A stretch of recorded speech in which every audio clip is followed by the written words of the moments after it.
आपसे एक्सपेक्टेशंस बहुत ज़्यादा की जाती हैं और ज़्यादातर शिकायत यही होती है कि बाबर कैरी तो करता है लेकिन फिनिश नहीं कर पाता, और आपका मवाजना विराट कोहली से भी इसी वजह से होता है कि वो भी सिमिलर सॉर्ट ऑफ गेम से आता है लेकिन वो फिनिश करके जाता है। या खत्म कर दें आप जिस वजह से सवाल कर रहे हैं आप छोड़ दें उसको। यूसुफ पेशावर की अगर हम बैटिंग की बात करें, अगेन द सेम इशू जो हम रावलपिंडी की बात करते हैं, पावर प्ले में वहां रिजवान नहीं जगह छोड़ते, पावर प्ले में यहां बाबर जगह नहीं छोड़ते। पॉइंट वही है, वही स्ट्राइक रेट डिबेट, वही उस जगह आके हम अटके रहते हैं। बट फ्रेंचाइजीज देखें, franchise at the end of the day business कर रहे हैं। हम पाकिस्तान टीम की बात करते हैं, हाँ जी सब मिलके उस पर शोर भी मचाते हैं, ये चेंज करना है वो चेंज करना है, मगर जो बिजनेसमैन होता है इवेंचुअली वो तो अपना फायदा देखता ही है ना कि मेरी टीम जीते। क्यों नहीं दिखता जावेद आफरीदी को ये? मेरा नहीं ख्याल जीतने का तो कोई लग ही नहीं रहा किसी का जीतने का। अगर जीतने का हो तो पिंडीज वाले चेंज ना कर लेते। बिल्कुल कर लेते। और इनको नहीं पता ये जो इनकी मैनेजमेंट बैठी हुई है पेशावर ज़ल्मी की कि ये स्लो स्ट्राइक रेट से खेलता है, सबको पता है ये सारा वो है कमर्शियलाइज है और कुछ भी नहीं है। मैं आपको सीधी बात बता दूं, इसलिए मैं ये भी कहता हूँ कि यहाँ की परफॉर्मेंस को फिर अकाउंट ना करें। हाँ, फिर सिलेक्शन इसलिए पीएसएल से ना करें, करनी भी नहीं चाहिए, यहाँ से नहीं करनी चाहिए। 145 भी फंसा के चले गए थे बाबर आजम, जिस अंदाज से उन्होंने आज बैटिंग करी है, 37 बॉलों पे 43 रन मॉडर्न डे क्रिकेट में हजम ही नहीं होते। वो तो अपना क्या कहते हैं वो पेशावर ज़ल्मी का जो कोच है सर पीट रहा होगा अपना कि यार ये आज तक इसने कुछ सीखा ही नहीं है, मतलब आज तक इसको कुछ आया ही नहीं है, आज तक इसके बाद छक्के नहीं, बगैर छक्के के कैसे कर लेता है यार लोग इतने सारे रन, मुझे समझ में नहीं आता। सोचो कि इनसे 140 भी मर के चेज हो रहा है, मर के। अब बाबर आजम को देखो जरा उसके हालात के, वो बंदा 43 रन करके जा रहा है 37 बॉल्स पे, 118 का उसका स्ट्राइक रेट है, और जब बात आती है मैच खत्म करने की तब वो भाई साहब आउट होकर चले जाते हैं। हम बात तो जरूर करते थे कि यार रिजवान और बाबर की परफॉर्मेंस नहीं है, इतना बुरा हाल नहीं था इन लोगों का जो हमें अब ये नजर आ रहा है, ठीक है ना। तो वहां से निकलना, अब वो कैसे ये लोग निकलेंगे, वो ऐसे ही निकलेंगे कि आपकी पीएसएल हो रही है। यहाँ तो पाकिस्तान टीम का प्रेशर नहीं है, यहाँ तो सिलेक्टर्स का प्रेशर नहीं है, यहाँ तो ये नहीं है कि आप ऊपर नहीं जाएंगे नीचे नहीं जाएंगे, यहाँ तो आप कैप्टन है, यहाँ तो आप अपनी मर्जी से जाएंगे। अगर आपने ओपन खेलना ओपन खेलेंगे, चौथे पे आना तीसरे पे आना, वो आप कोचिंग स्टाफ को कह देंगे हम नीचे आ रहे हैं, तो फिर वो परफॉर्मेंस आप कैसे देंगे। अब किंग बाबर आजम के काम चेक कर लो, 37 गेंदों पे भाई 43 रन बना के गया है, 116 के स्ट्राइक रेट से बैटिंग करके गया है। फिर बाबर आजम के फैंस कहते हैं कि भाई तुम लोग ना बाबर आजम को ट्रोल करते हो। यार जहां पर दुनिया का नया टैलेंट 200-250 के स्ट्राइक रेट से मार धाड़ कर रहा है, वहां पे हमारे सीनियर खिलाड़ी ये खेल के दे रहे हैं। बाबर आजम 37 बॉल खेलता है, 50 भी नहीं बना पाता। 37 बॉलों पर 43 रन किए। मुझे लगता है कि बाबर को फिनिशिंग करनी चाहिए थी। यहां पर बाबर बहुत ही ज्यादा मतलब रन बॉल पर जो मैच को छोड़कर जो चले गए। यही चीज बाबर आजम को जो है वो फिर क्रिटिसिज्म की साथ में लेकर आती है कि आप इतना अच्छा खेलते खेलते एंड में आकर अपनी विकेट जो मेन मौके के ऊपर जो गवा जाते हैं। भाईजान जिम्बू की ये औकात है, ये हैसियत है कि भाई इनसे 145 रन चेज नहीं हो रहे। भाई 145 रन चेज करा, जिम्बू की परफॉर्मेंस चेक करें।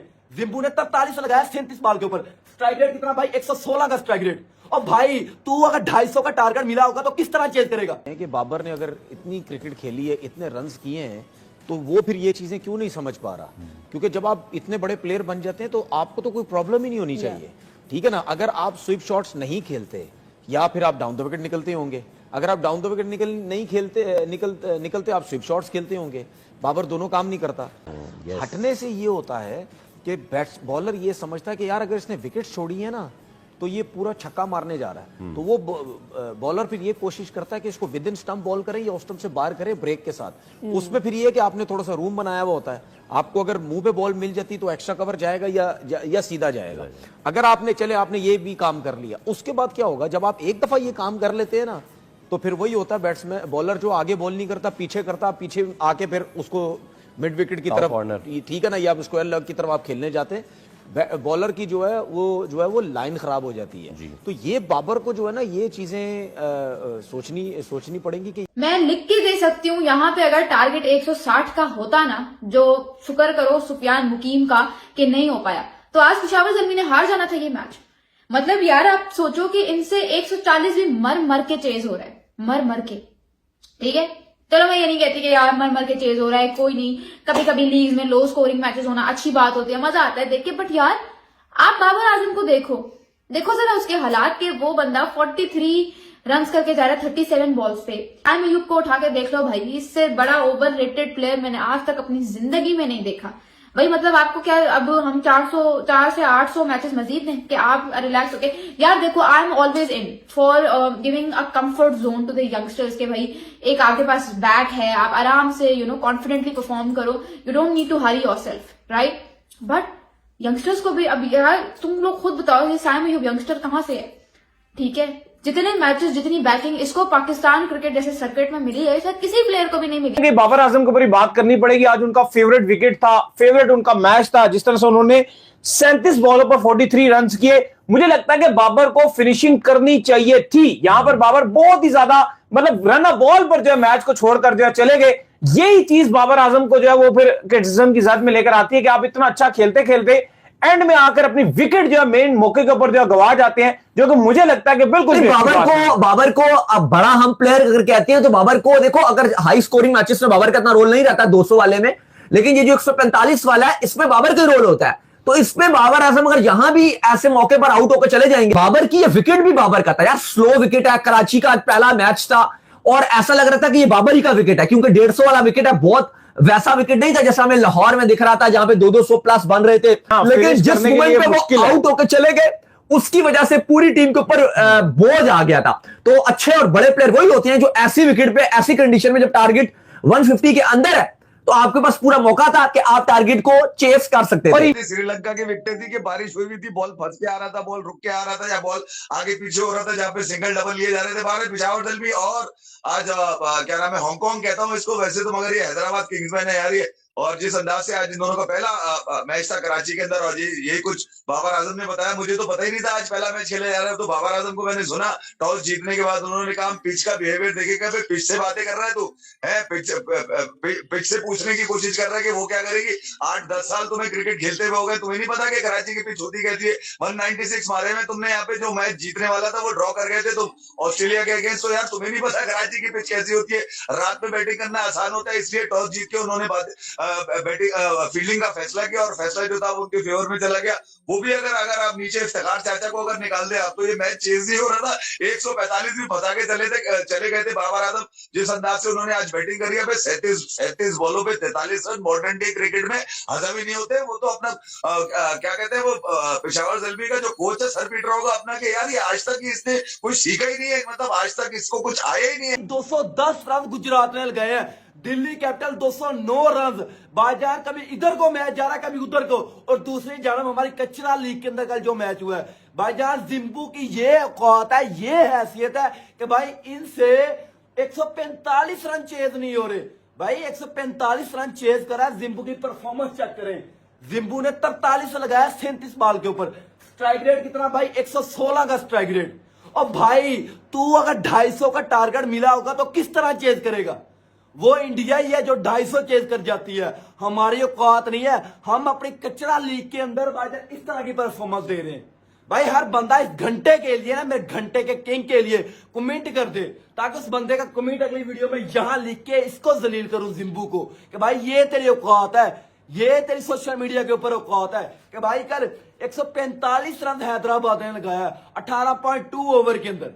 भाई 145 रन हैदराबाद ने लगाया। और सैम अयूब जिसका कंपैरिजन हम करते हैं कि भाईजान ये अभिषेक शर्मा से बेस्ट प्लेयर है। यार जहां पर दुनिया का नया टैलेंट 200-250 के स्ट्राइक रेट से मार धाड़ कर रहा है, वहां पे हमारे सीनियर खिलाड़ी ये खेल के दे रहे हैं।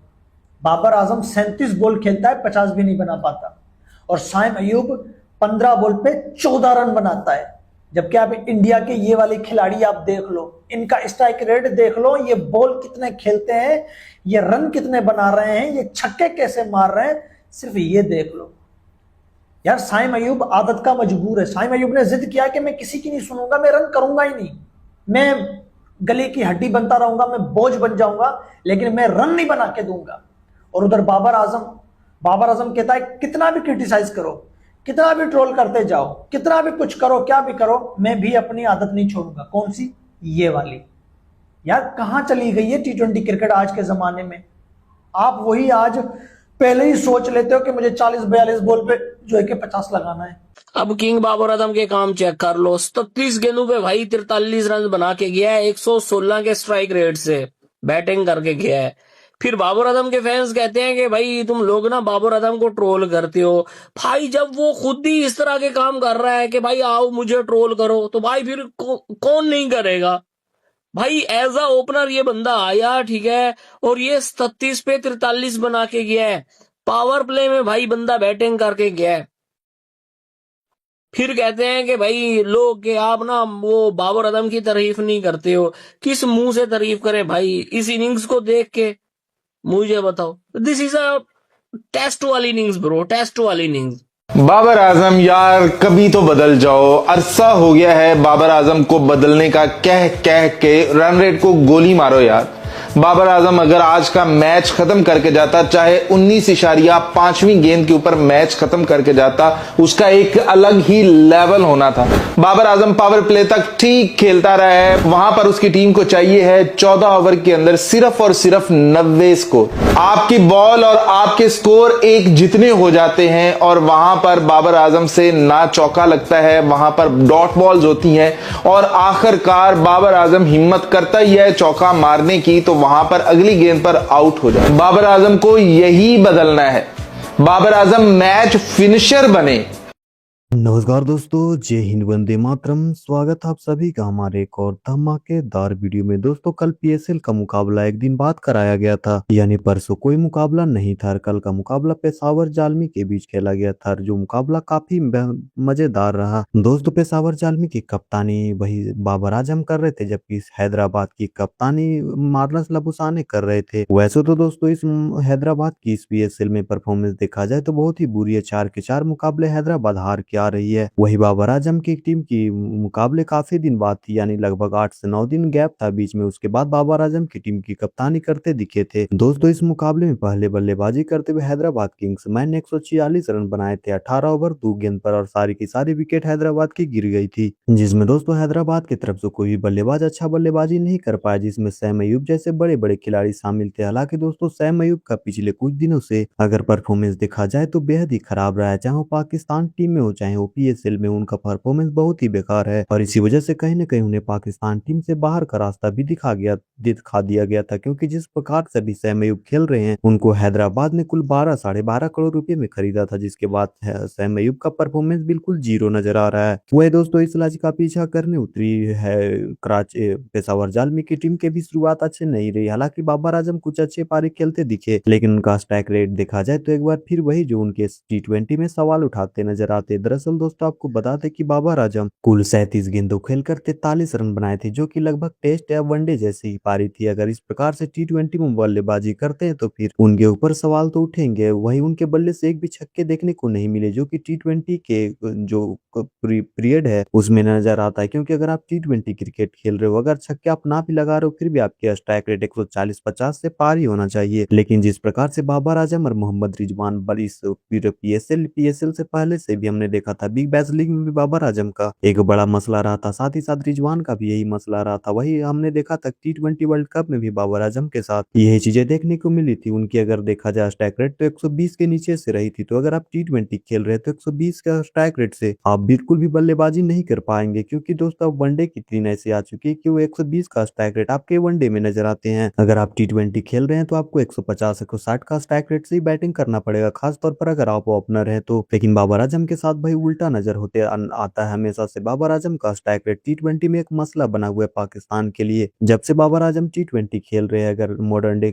T20 क्रिकेट देखा जाए तो बाबर आजम जो रिक्वायरमेंट T20 में है, वो T20 में रिक्वायरमेंट बाबर आजम नहीं दे पा रहे। इससे बाबर आजम क्रिकेट की नुकसान हो रही है, साथ ही साथ पाकिस्तान को भी बड़ा झटका लग रहा है। दोस्तों अगर इस मुकाबले में बाबर आजम का स्ट्राइक रेट देखा जाए 116-118 के बीच रहा है, तो ऐसे में देखा जाए तो उनकी टीम के लिए बड़ी मसला हो सकती है। हालांकि दोस्तों बाबर आजम ने तो 43 रन बनाकर आउट हो गए, लेकिन ये मैच आखिरी वक्त में आकर फंस गई थी। एक ओवर में कुल 14 रनों की जरूरत थी, लेकिन वो आखिरी वक्त में आकर इफ्तिकार अहमद ने इस मुकाबले को अपने नाम करवा लिया। इफ्तिकार अहमद ने इस मुकाबले में 4 विकेट भी झटके। तो अगर देखा जाए तो इस मैच का विनर सिर्फ इफ्तिकार अहमद ही था, और उसी वजह से इस मुकाबले को पेशावर जालमी की टीम ने जीती, नहीं तो बाबर आजम की टीम एक हार का सामना करना पड़ सकता था। हैदराबाद किंग्समैन को पहली जीत मिल सकती थी, और आखिरी ओवर में आकर 14 रन चेस करना कोई बड़ी बात नहीं थी। लेकिन जिस प्रकार से बाबर बाबर आजम का प्रेस कॉन्फ्रेंस देखा गया। उन्होंने कहा कि पिच काफी स्लो थी और यहाँ पर गेंद फंस के आ रही थी, चाहे वो स्पिनर की गेंद हो चाहे वो तेज गेंदबाज की गेंद थी, गेंद फंस के आ रही थी, जिसकी वजह से बल्लेबाजी करना आसान नहीं था। लेकिन दोस्तों अगर देखा जाए तो दूसरे ओर इफ्तिकार अहमद ने अच्छी बल्लेबाजी की तो उतना मुश्किल भी पिच नजर नहीं आ रहा था, लेकिन जिस प्रकार से दोनों तरफ के बल्लेबाजों ने बल्लेबाजी की वो बिल्कुल भी सही नहीं था, पिच बिल्कुल भी बल्लेबाजों के अनुसार सही नहीं था। दोस्तों बाबर